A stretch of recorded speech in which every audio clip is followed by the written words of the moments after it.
बिस्मिल्लाहिर्रहमानिर्रहीम, अस्सलाम वालेकुम। मैं हूं ईसा नकवी। मैंने ये कहा था कि इंडिया जो है वो बड़ा स्मार्टली इसको अब कुछ कार्ड्स जो है कुछ पत्ते खेलता हुआ नज़र आ रहा है और आएगा।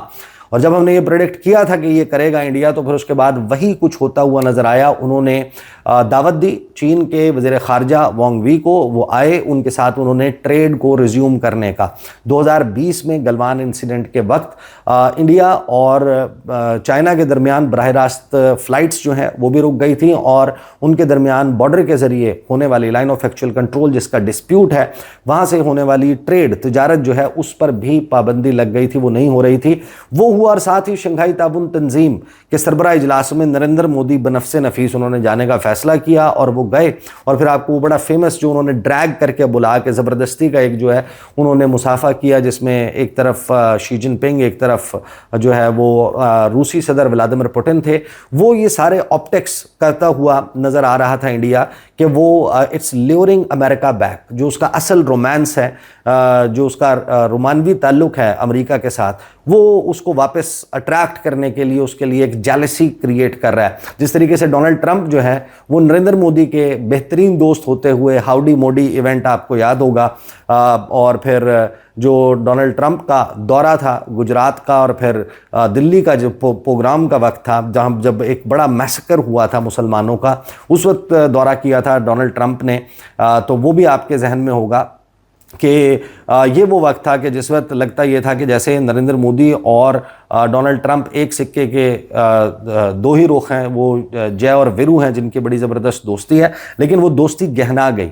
इस साल हमने देखा कि जिस तरीके से बार बार अटैक किया नरेंद्र मोदी ने, वी वर सीकिंग और we were trying to find an opportunity in this, और हमें बड़ा उसका फ़ायदा भी हुआ। हमारे अमेरिका के साथ ताल्लुकात में एक वाज़े तौर पर बेहतरी भी नज़र आती है। लेकिन क्या चाइना और पाकिस्तान, चाइना और अमेरिका दोनों पाकिस्तान में को एग्जिस्ट कर सकते हैं? ये वो ट्रिकी पार्ट है जो हमारे सामने मौजूद था। और लगता यही था कि हम इक्वेट कर रहे हैं, हम बैलेंसिंग एक्ट भी कर रहे हैं। एक दौरा होता है वाशिंगटन का फील्ड मार्शल सईद आसिम मुनीर का, उसके बाद उनका दौरा चीन का भी होता है। अगर इसहाक डार वहाँ पर जाते हैं, अमेरिका का दौरा करते हैं, तो फिर जो वज़ीर आज़म शहबाज शरीफ हैं उनका दौरा चीन का होता है। तो बड़ा ज़बरदस्त हमारा जो है वो बैलेंस चलता आ रहा था। लग यही रहा था कि अगर कोई कंसर्न्स हैं चाइना के, हम उनको जो है वो एड्रेस कर रहे हैं, साथ साथ अमेरिका जो है उसको भी हमने जो है वो कायल किया हुआ है कि हम ये बैलेंस जो है वो चला सकते हैं। और अब इसी दौरान ये मुलाकात जो है वो होने जा रही थी, जिसमें हमारे ज़ाहिर है कि लिस्ट ऑफ प्रायोरिटीज़ पे बहुत सारी चीज़ें होंगी। उसमें ईरान वाला मामला भी है, अफ़गानिस्तान की सिचुएशन भी है, मिडल ईस्ट की सिचुएशन, इसराइल का कतर पर हमला, पाकिस्तान और अमेरिका के तजारती ताल्लुकात, और जो ग्लोबल चेस बोर्ड पर बड़ी डेवलपमेंट्स हो रही हैं। लेकिन जो इंडिया ने इस दौरान कार्ड्स खेले, उसमें साथ में उन्होंने रशियन ऑयल कंपनी से कभी कहते थे कि हम कम कर रहे हैं अपनी जो इम्पोर्ट्स हैं, कभी कहते थे बढ़ा रहे हैं। अमेरिका कह रहे थे कि हम पाबंदियां लगा रहे हैं, हम 100% टैरिफ, 200% टैरिफ, 150% टैरिफ, और ये बार बार स्लैप करने की बात की जा रही थी। और फिर जो उनके तजारती मामलात हैं उनको भी जो मुज़ाकरात होने थे पोस्टपोन कर दिया गया। अगर आप सिर्फ 1 सितंबर से अब तक की ट्रैजेक्टरी देखें, और फिर मैं आपको बताऊंगा कि ऐन वो वक्त जब वो मुलाकात का अब स्टेज सेट होना शुरू हो गया है कि पाकिस्तान का डेलीगेशन वाशिंगटन डीसी में मौजूद होगा। वज़ीर आज़म ऑलरेडी वाया लंदन पहुंच चुके होंगे, न्यूयॉर्क में, वहाँ पर अक़वाम मुत्तहिदा जनरल असम्बली इजलास में भी शिरकत करेंगे, इशाइये में भी जो है वो इस्तकबालिये में भी शिरकत करेंगे डोनाल्ड ट्रंप के, और उसके बाद आसिम मुनीर, फील्ड मार्शल सईद आसिम मुनीर, वो अलहदा से पहुँचेंगे। और फिर हमारा ये डेलीगेशन या वज़ीर आज़म जो है ये जाएंगे वाशिंगटन डीसी, और वहाँ पर ऐन मुमकिन है कि अब ये मुलाकात होगी। लेकिन उस मुलाकात से पहले 1 सितंबर से अब तक ही देखें तो एक बड़ा सी चेंज जो है वो हाथ आ चुका है इंडिया और अमेरिका के ताल्लुकात में। तो अब सबसे बड़ा ट्रिकी पार्ट और क्वेश्चन ये होगा कि क्या हम जो सीख कर रहे हैं वो, क्योंकि इंडिया जो है वो हमेशा से एक रूनर के तौर पर, एक स्पॉइलर के तौर पर ज़रूर किरदार अदा करता है। अगरचे कोई भी थर्ड सॉवरेन नेशन है उसके ताल्लुकात डिपेंडेंट नहीं होने चाहिए किसी भी दो ममालिक के बायलैटरल ताल्लुकात पर, लेकिन इंडिया हमेशा से स्पॉइलर, यानी सार्क का अगर आप बात कर लें, सार्क में जो साउथ एशियन एसोसिएशन है रीजनल कोऑपरेशन की, उसके हवाले से पाकिस्तान में 2016 9 नवंबर को पाकिस्तान में उसका सरबराह इजलास होना था। इंडिया ने सिर्फ खुद बायकॉट नहीं किया कि हालात कंड्यूसिव नहीं है, बल्कि उसने अफगानिस्तान से बायकॉट करवाया, उसने श्रीलंका से, उसने भूटान से, उसने बांग्लादेश से, उसने दीगर ममालिक पर जोर लगाया कि आप शिरकत ना करें, और फिर उसकी वजह से अब तक स्कटल है। दीगर ममालिक को सिर्फ एक तो अपने ताल्लुकात उनके साथ बेहतर बनाना और उभारना कि पाकिस्तान के साथ उनके ताल्लुकात नहीं होने चाहिए, ये उनका वतीरा है। तो उस वक्त तक क्या डैमेज कॉज हो सकता है या हो जाएगा, ये एक जाहिर है कि क्वेश्चन है जिसका एड्रेस होना बाकी है। लेकिन होता क्या है, अब फॉर एग्जाम्पल आप ये अंदाज़ा लगा लीजिए कि 1 सितंबर को डोनाल्ड ट्रंप अपने ट्रूथ सोशल के ऊपर लिखते हैं कि what few people understand is that we do very little business with India, कि लोगों को इस बात की समझ नहीं आती, हम बहुत कम कारोबार करते हैं इंडिया के साथ, but they do a tremendous amount of business with us, और वो हमारे साथ बहुत ज़्यादा कारोबार, यानी कि हमें अपनी चीज़ें बहुत ज़्यादा बेचते हैं और हम अपनी बहुत कम चीज़ें सेल कर पाते हैं इंडिया को। इन अदर वर्ड्स, दूसरे लफ्ज़ों में वो ये कहते हैं कि दूसरे अल्फाज में they sell us massive amounts of goods, their biggest client, हम उनके सबसे बड़े क्लाइंट हैं, but we sell them very little, हम बहुत कम चीज़ें बेच पाते हैं। अब तक वो कहते हैं कि ये एक totally one sided trade relationship है हमारा इंडिया के साथ। The reason is that India has charged us until now such high tariffs, the most of any country, that our businesses are unable to sell into India. It has been a totally one sided disaster. Also India buys most of its oil and military products from Russia, कि रूस से तेल खरीदता है, रूस के साथ उसके ताल्लुकात बड़े बेहतरीन हैं। It's been a totally one sided disaster. फिर वो ये कहते हैं कि they have now offer to cut their tariffs to nothing, but it's getting late, they should have done so years ago, just some simple facts for the people to ponder. ये वो बात करते हैं और साथ ही फिर एक वो तस्वीर लगाते हैं जिसमें नरेंद्र मोदी वॉक कर रहे हैं, साथ में उनके, ये 5 सितंबर की तस्वीर है, ये देखिए, इसमें व्लादिमीर पुतिन, सदर शी जिनपिंग और नरेंद्र मोदी नजर आ रहे हैं। उसके ऊपर डोनाल्ड ट्रंप तबसरा करते हैं कि looks like we have lost India and Russia to deepest darkest China, कि हमें लगता ही है कि इंडिया और रूस ने फैसला कर लिया कि उनके तो पार्टनर चीन है, चीन के साथ उनके जो है ना वो बेहतरीन ताल्लुकात हैं। और फिर डोनाल्ड ट्रंप जो है, मैं इसमें ज़रा ये दोबारा ये ट्वीट निकाल लूँ, इट्स वेरी इंटरेस्टिंग, जिसमें वो तस्वीर पोस्ट करके कहते हैं कि may they have a long and prosperous future together, कि मेरी दुआ है कि इनका एक बड़ा बेहतरीन किस्म का मुस्तकबिल हो।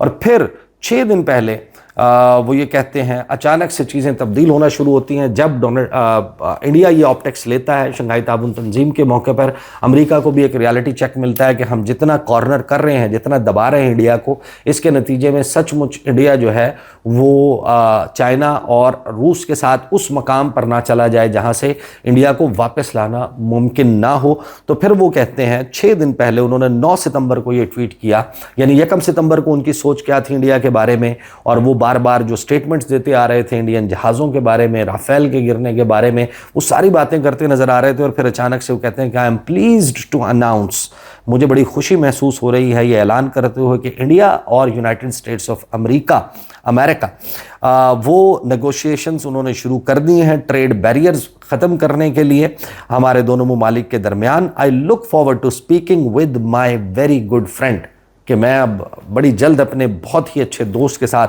बात करूंगा, prime minister Modi. In the upcoming weeks I feel certain that there will be no difficulty in coming to a successful conclusion for both our great countries. वो ये बात करते हैं और फिर अब से थोड़ी देर पहले उनकी तरफ से ये अनाउंसमेंट की जाती है कि just had a wonderful phone call with my friend, कि अभी मेरी थोड़ी देर पहले अपने बेहतरीन दोस्त से टेलीफोन पर बात हुई है, prime minister Narendra Modi. I wished him a very happy birthday, 75 साल के वो हो गए हैं, तो मैंने उनको बड़ा अभी जो है वो उनके जन्मदिन की मुबारकबाद दी है। He is doing a tremendous job. वहीं नरेंद्र मोदी जो हदफ तनकीद था उसके बारे में कहते हैं कि he is doing a tremendous job. Narendra, thank you for your support on ending the war between Russia and Ukraine.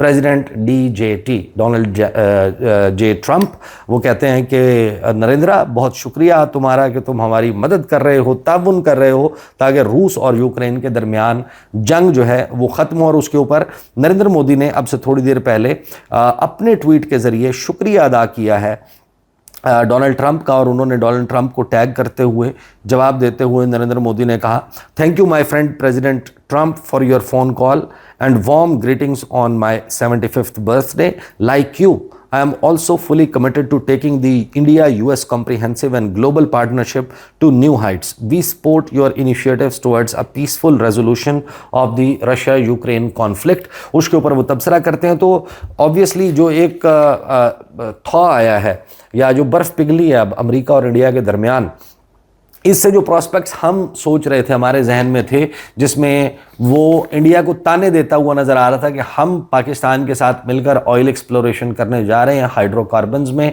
और अब तो हम सिर्फ वो कंपनी ढूंढ रहे हैं जो पाकिस्तान के ट्रिमेंडस जो रिजर्व्स हैं उनको निकालेगी. और फिर कह रहे थे कि गॉड नोज बहुत जल्द ऐसा होगा कि पाकिस्तान जो है वो तेल सप्लाई कर रहा होगा इंडिया को, वो तेल बेच रहा होगा इंडिया को. तो बाकायदा जिसे कहते हैं कि जेलसी फैक्टर क्रिएट करना, वो किया गया डोनाल्ड ट्रंप की तरफ से, और उसमें बाकायदा एक टारगेटेड कैंपेन नजर आती थी. हवास पर सवार हो गया डोनाल्ड ट्रंप नरेंद्र मोदी और इंडिया के, और वो जो shining India, rising India, great India था, वो हमने देखा कि उसने बहुत सारी चीज़ें इफ्स एंड बट्स के साथ at the end of the day they made sure के उनके अमेरिका के साथ किसी तरीके से राप्रोशमा जो है वो हो जाए, उनकी जो है वो दोबारा से मामलात दुरुस्त हो जाएं. तो अब जो जाहिर है कि हमारी मुलाकात होने जा रही है वो अब एक डिफरेंट माहौल में होने जा रही है, जहाँ पर इंडिया के वज़ीर आज़म और अमेरिका के सदर, उनके दरमियान वो टग ऑफ वॉर, वो रस्साकशी, वो तानाजनी, वो ये जायद थी तो एक तरफा वो नहीं हो रही. और अमेरिका और इंडिया अगर उनके दरमियान मामलात और बेहतर ट्रेड डील और सब कुछ बेहतरीन तरीके से वापस बैक ऑन ट्रैक आ जाता है, तो पाकिस्तान जितने ज़्यादा बेनिफिट सीख कर रहा था शायद वो करने में मुश्किल हो. एक अपहिल टास्क जो है वो ज़रूर बन गया है. और अब ये भी ज़ाहिर है कि बड़ा अहम सवाल हो गया है कि अमेरिका जिस किस्म की भी कंसेशंस या जो भी मामलात पाकिस्तान के साथ करना चाहता है, उसमें क्या वो चीन के हवाले से कुछ शराइत तो नहीं रखने जा रहा. और ऑब्वियसली अगर if it comes to that, Pakistan की हमें अंदाज़ा है कि जो पॉलिसी मेकर्स हैं उनका टिल्ट जो है वो इसी तरफ होगा कि वो चीन के मामले के ऊपर कॉम्प्रोमाइज़ नहीं करेंगे. अब सवाल ये जाहिर है कि बड़ा इंपॉर्टेंट है कि जब उन्होंने को तकरीबन $500 मिलियन की पाकिस्तान के साथ क्रिटिकल मिनरल्स के फील्ड में शोबे में मेमोरेंडम ऑफ अंडरस्टैंडिंग और डील भी कर ली है, कुछ मामला तय भी पा गए हैं. अब जो दौरा है, इस दौरे के फॉलोअप में फौरी तौर पर अंदाज़ा है हमें कि मार्को रूबियो, अमरीकी वज़ीर ख़ारजा, उनका पाकिस्तान का दौरा होना है. तो किस तरीके से ये ट्रैजेक्टरी आगे जाती हुई नज़र आएगी. नाउ वेरी इंटरेस्टिंग टाइम है स्टार्टेड, जिस पर गुफ्तगू का सिलसिला गाहे बगाए जारी रहेगा. अब तक के लिए इतना ही, इजाज़त दीजिए, अल्लाह हाफ़िज़. बुध 17 सितंबर का आगाज़ हो गया. इस वीडियो में बात करेंगे बहुत ही अहम डेवलपमेंट, बल्कि आलमी शतरंज की बिसात के ऊपर बहुत ही अहम जो वाक़यात रूनुमा हो रहे हैं. उसी दौरान यकायक ये खबर आती है गुज़श्ता रोज़ के field marshal Syed Asim Munir America के सदर डोनाल्ड ट्रंप से 25 सितंबर को अमेरिकी दारुल हुकूमत वाशिंगटन डीसी में मुलाकात करेंगे, और इस मुलाकात में वज़ीर आज़म शहबाज शरीफ भी मौजूद होंगे. अब इस मुलाकात से पहले पहले लगता यह है कि गेम तब्दील होना शुरू हुई है, और जब ये मुलाकात होगी उस वक्त तक लगता यही है, जो ट्रैजेक्टरी है उससे यही अंदाज़ा है कि गेम तब्दील हो चुकी होगी. क्योंकि अब से तकरीबन आधा घंटा पहले, यानी जैसे ही 17 सितंबर का आगाज़ होता है, उसके साथ ही ये खबर आती है कि अमेरिकी सदर डोनाल्ड ट्रंप ने टेलीफोन किया है नरेंद्र मोदी को, और उस दौरान जो गुफ्तगू हुई है, बैकग्राउंड आपके इल्म में है, 1 सितंबर से ऑनवर्ड अब तक क्या हो चुका है और 25 सितंबर तक क्या कुछ हो चुका होगा, इसके हवाले से एक तो बात करेंगे. दूसरा, पाकिस्तान के अज़ाइम हैं क्या इस मुलाकात को, या इन मुलाकातों को लेकर ख़बर क्या आई है इस मुलाकात के हवाले से जो 25 सितंबर को होने जा रही है. और वज़ीर आज़म, मैं क्यों कह रहा हूँ कि वज़ीर आज़म भी साथ होंगे, क्योंकि हमें मालूम है on the basis of information कि वज़ीर आज़म शहबाज शरीफ साल 2022 में, फिर साल 2024 में 2 बड़ी सीरियस अटैम्प्ट्स की गई कि किसी तरीके से अमरीकी सदर के साथ मुलाकात हो जाए. उनको जो बाइडन के साथ सिर्फ फ़ोटो ऑप का मौका मिला, जो एक इशाइया किया जाता है अमरीकी सदर की तरफ से, जितने भी लोग अक़वाम मुत्तहिदा जनरल असम्बली इजलास में शिरकत के लिए आते हैं, उनके जो हेड्स ऑफ डेलीगेशन हैं उनको बुलाया जाता है। वो उस इशाइये में या उस एजाज़िये में, उस इस्तकबालिये में वो मौजूद होते हैं, एजाज़िया नहीं इस्तकबालिया में मौजूद होते हैं, और फिर वो लाइन बनाकर खड़े होते हैं और 1 बाय 1 1 मिनट 1.5 मिनट का उनका एक फ़ोटो ऑप होता है। वो खड़े होते हैं, तस्वीर उतरती है और प्लेजेंट्रीज एक्सचेंज होती हैं। तो शहबाज शरीफ साहब को अभी तक किसी एक्सक्लूसिव 1-on-1 या फिर डेलीगेशन लेवल मीटिंग का मौका नहीं मिला था। तो ये पहली मरतबा है फील्ड मार्शल सैयद आसिम मुनीर के पै दर पे जो विजिट्स हुए हैं उसके बाद जो इंग्रेस आप कह लें या फिर जो एक रैपो डेवलप हुई है अमरीकी इंतज़ामिया के साथ, डोनाल्ड ट्रंप की इंतज़ामिया के साथ फील्ड मार्शल सैयद आसिम मुनीर की, तो उनके तुफैल या उसके सबब वज़ीर आज़म शहबाज शरीफ जो है वो भी मुलाकात में मौजूद होंगे। और इस मुलाकात के हवाले से जो खबर रिपोर्ट हुई है, पहले उस रिपोर्ट को देख लेते हैं। कहा यह गया कि वज़ीर आज़म शहबाज शरीफ की अमरीकी सदर से 25 सितंबर को मुलाकात का इम्कान है। ज़राए ये जियो न्यूज़ ने रिपोर्ट किया है और मैंने फिर अपने सोर्सेज से भी चेक किया एंड मोर और लेस अभी तक यही है कि मोस्ट लाइकली, हाईली लाइकली है कि ये मुलाकात होने जा रही है। ज़राए का कहना है कि वज़ीर-ए-आज़म के दौरे अक़वाम मुत्तहिदा के दौरान सदर ट्रंप से मुलाकात हो सकती है जिसमें फील्ड मार्शल आसिम मुनीर भी शरीक होंगे। ज़राए ने बताया कि मुलाकात के लिए की जाने वाली कोशिशें कामयाब होती नज़र आ रही हैं। इसराइली हमलों और दोहा में मुस्लिम ममालिक की कॉन्फ्रेंस के तनाजुर में वज़ीर-ए-आज़म शहबाज शरीफ और फील्ड मार्शल आसिम मुनीर के दौरे दोहा और रियाज़ के बाद 25 सितंबर को इस मुलाकात का इम्कान है, जिसके एजेंडे, वक्त और मकाम को हतमी शक्ल दी जा रही है। अगरचे 23 सितंबर को सदर ट्रंप जनरल असम्बली इजलास से खिताब करेंगे और सदर ट्रंप आलमी रहनुमाओं के एजाज़ में रवायती इस्तकबालिया भी देंगे, ताहम बाखबर ज़राए का कहना है कि तफसीली मुलाकात 25 सितंबर को वाशिंगटन में होगी। ज़राए के मुताबिक मुलाकात कतर और सऊदी अरब की मशावरत, तायीद और हिमायत से होगी। एजेंडे में कतर पर इसराइली हमलों के असरात पर बात होगी, जबकि पाकिस्तान में सैलाब की तबाहकारियाँ और पाक भारत सूरत हाल ज़ेर बहस आएंगे। पाकिस्तानी सफारत खाने ने मुमकिन मुलाकात पर तबसरे या तरदीद से गुरेज़ किया। अब आपको मालूम होगा कि मैंने बहुत ज़्यादा वीडियोज़ की हैं इस सब्जेक्ट के ऊपर कि हम हमारे अमरीका के साथ ताल्लुकात किस नहज पर हैं, कैसे बढ़ रहे हैं, हम क्या मांग रहे हैं, अमेरिका हमें क्या दे सकता है। और एक बात मैं बार बार किए जा रहा था अपनी वीडियोज़ में और मुतअद्दिद वीडियोज़ में ये बात की कि डोनाल्ड ट्रंप जो है इन माय ओपिनियन वो एक बेटर डील कट करना चाह रहे हैं इंडिया के साथ। और उस दौरान बहुत सारी ऐसी चीज़ें, ऐसी स्टेटमेंट्स, ऐसी गुफ्तगू वो कर रहे हैं कि जिस पर हम लोग फूले नहीं समा रहे, हमारी खुशी दीदनी है। हो सकता है कि at the end of the day the moment उनके इंडिया के साथ मामलात, जिस किस्म के मामलात वो तय करना चाहते हैं वो हो जाएं, तो फिर शायद हमारा मामला जो है वो थोड़ा सा यूँ समझें कि नीचे चला जाए उनकी प्रायोरिटी में। अब डोनाल्ड ट्रंप जो है वो, या अमेरिका उसको सूट क्या करता है, उसने कई दिहाइयों तक इंडिया के ऊपर इन्वेस्ट किया है, कई दिहाइयों तक उसने इंडिया को अपने पिट्ठू के तौर पर इस रीजन में प्रॉप अप किया है, उसके ऊपर इनायात की, नवाज़शात की बारिश की है। अगर कैश एंड काइंड में बात की जाए तो ट्रिलियंस ऑफ डॉलर्स बनते हैं जो इंडिया के ऊपर इन्वेस्ट हुए हैं। यानी इंडिया जैसा मुल्क, उसको उन्होंने लीमो अबीका कमकासा के माहदे उनको दिए, उनको सिविल न्यूक्लियर टेक्नोलॉजी दी, उनके जितने भी जराइम हैं इंसानी हकूक़ के हवाले से उनके ऊपर, या फिर मजहबी अक़लियतों के हवाले से उनके ऊपर पर्दा डाले रखा।